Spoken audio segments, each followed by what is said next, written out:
Hey all, welcome to the last episode of Bicycle Touring Talk for this year, 2021. My name is George Schlacek and I usually talk about my past bicycle touring adventures once a week. This is my last video for the year.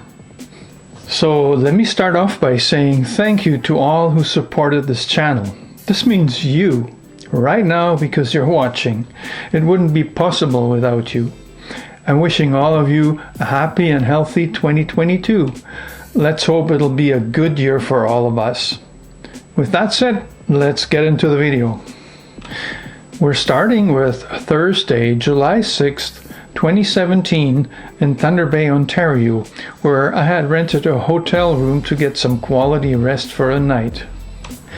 I woke up much later than I had hoped. I guess I really needed the extra sleep, and the bed in the hotel was so comfortable. There was still enough time to take advantage of the free breakfast and leave before the 11 o'clock checkout time.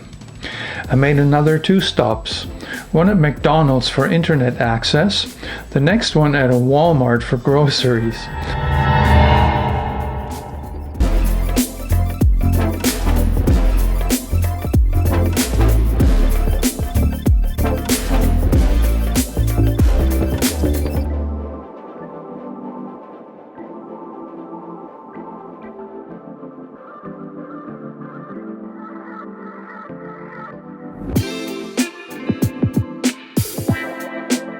As I rode through town, I kept my eyes open for a bank to withdraw some cash. I found one downtown. Then it was a long ride uphill to get back to Highway 17.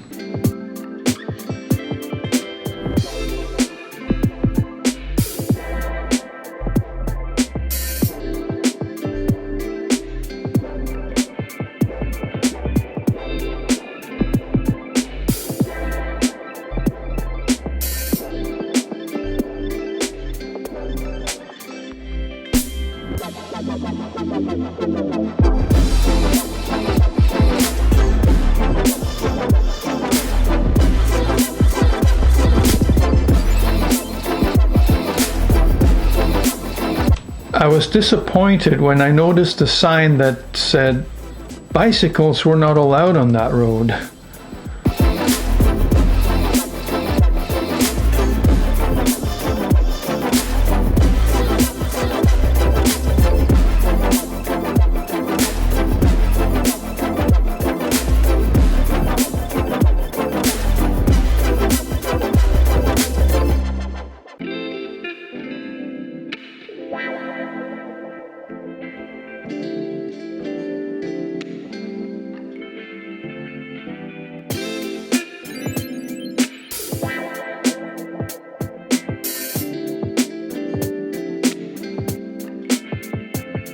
There was actually a sign there at the on-ramp, no bicycles, no pedestrians. Now, if there was an alternate route, I would take it.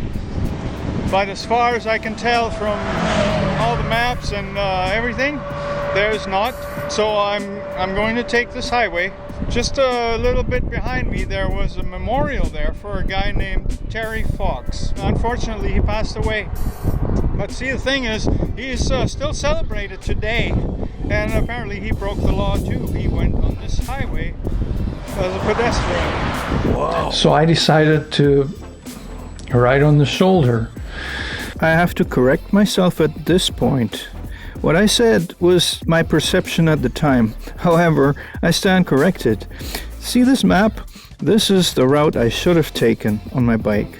The highway east of Thunder Bay has 4 lanes for motorized vehicles. For about 35 kilometers, maybe even more today, as construction was in progress at the time.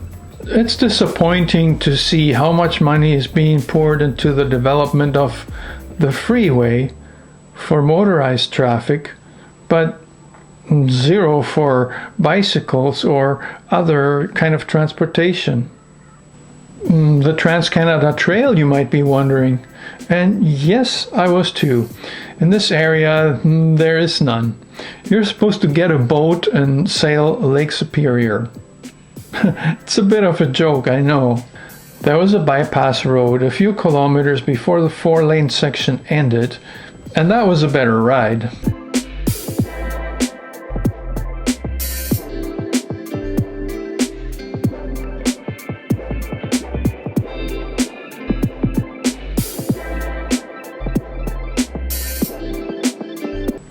The ride was okay after the 4-lane section ended completely, but traffic was busier than it had been on the other side of Thunder Bay. I found a rest area to have a late lunch and had 2 sandwiches while it looked like a rain shower was on the way. An older man was at the rest area with his van. He said he was on his way to Prince Edward Island and that this was the first time in his life that he'd been east of Saskatchewan. The rest of the ride was good, with subtle hills and one heavy rain shower, which I managed to avoid, seeking shelter at an old motel that was seemingly in the process of being gutted. Holy crap, I think it's just a shower. The weatherman's got it wrong again. It wasn't supposed to be any rain today. No trespassing. No trespassing. I don't think they mind. I'm not going in. I met another cyclist going west. We talked for a while. It turned out Krzysztof was from Poland and on his way to Alaska. His plan was to go south from there. He told me about a free campground in Nipigon, which sounded like the perfect destination for the night. At this point, I have to add a sad note. Krzysztof is no longer with us. He was murdered the following year in April, still on that same tour while he was traveling in Mexico together with another cyclist. Bicycle touring is not without risks, but murder isn't usually on top of the list. Traffic is much more likely to kill you.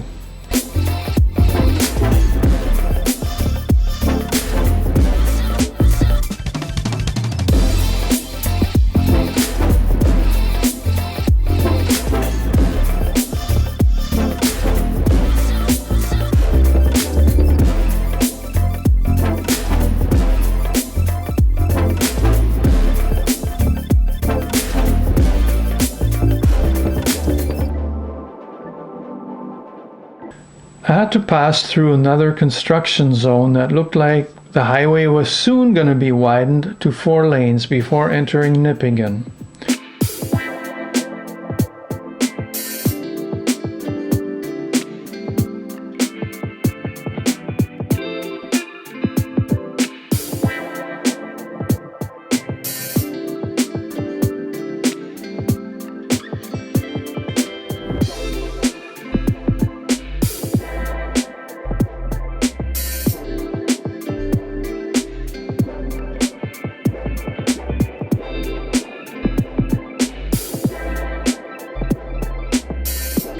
After a brief stop at the visitor center, I knew exactly where to find the marina and its facilities, so I headed down into the town. I found the campground and set up my tent just before it rained again. Oh, doogie doogie. Oh, better calm down, because we're going to have this discussion all night. It was a fairly heavy but short shower. Afterwards, I cooked a hot meal and even got a shower in before going to bed. And the first thing I noticed when I got up the next morning was that my transfer cord for the iPad was missing. I must have left it at the McDonald's in Thunder Bay. This did not keep me from enjoying my coffee and some sandwiches before packing in the tent and leaving the marina. On my way out of the campground, I met a couple who were also on bicycles. They too had already cycled through BC and the prairies. Their plan was to stop at their house, which was in Owen Sound, and then fly out to St. John's, Newfoundland sometime later to cycle back home. We figured that it was likely we'd see each other again somewhere in the Maritimes going in opposite directions. Then I stopped in town at 3 different stores to see if someone had a transfer cord for my iPad. The general store had an adapter for memory cards. I bought it without hesitation. The ride on the highway continued with a lot of hills.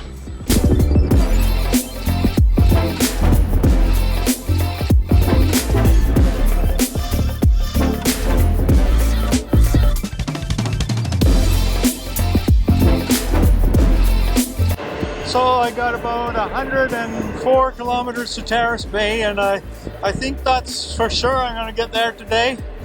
Marathon 185, probably not. Some were really long and steep, very challenging.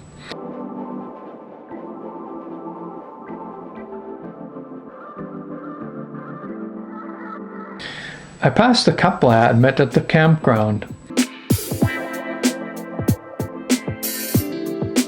Then they caught up again when I took a break after a long climb.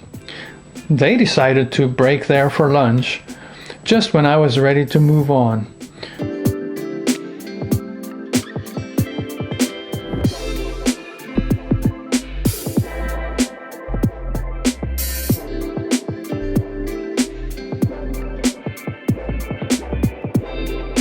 It seemed like only a few kilometers further, or on the next really challenging climb, I passed another couple.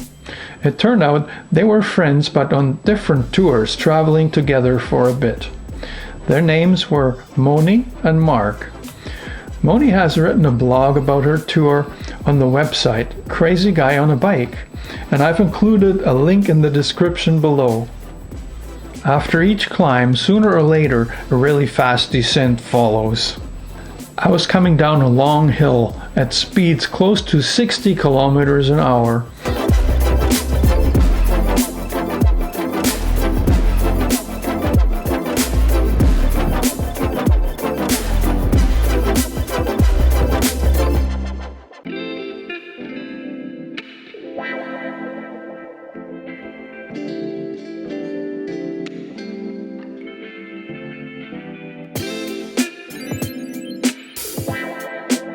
At the bottom was a reserve with a store and a gas station. Then I noticed a bicycle loaded up just like mine. There was another rider here too. A young guy came out of the store. He was Lucas, a tourist from Germany on a bicycle tour around parts of the Great Lakes. We chatted for a while when we saw the other two cyclists approach. Soon there were 4 of us, and we took some time to chat and take pictures.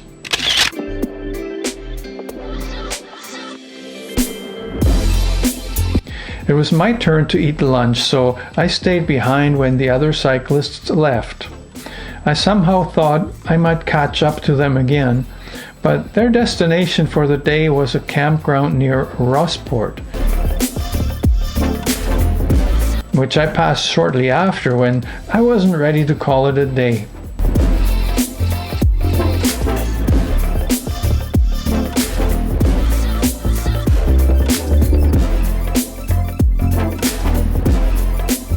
I went on and came across 2 major construction zones with blasting and huge equipment.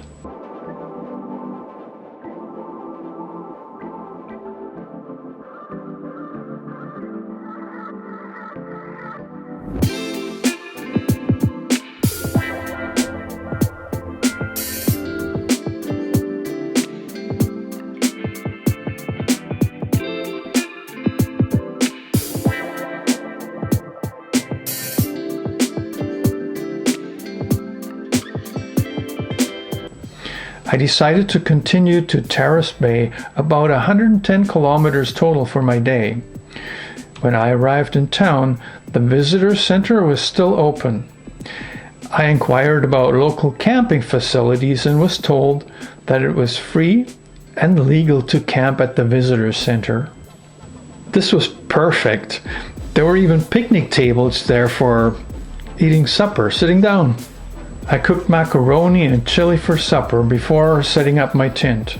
Tired from climbing hills, I went to sleep right after killing dozens of black flies that had snuck into my tent. If there's anything more annoying than mosquitoes, then those little buggers would be on that list. Well, normally this would be where I would tell you about what's coming up in the next episode, number 85. However, I'll have to hit the pause button on it for a while. I've been looking for ways to avoid that, but the Bicycle Touring Talk videos are made here in my studio. I usually write out a script to ensure the video has everything in it that matters, then record it right here. The B-roll footage is mostly what I recorded during the tour, with some stock footage filling in the gaps. It's been a lot of fun over the year, and I'm constantly looking for ways to improve the quality of the videos. It's dependent on being at home. If all goes to plan, Barbara and I won't be here for a while. I'll be posting other content that I hope you'll like, and this series will resume when we get back. What is happening and where are we going? You'll find out here soon. Just make sure you're subscribed. Click off the button and it's absolutely free. So I'll see you soon.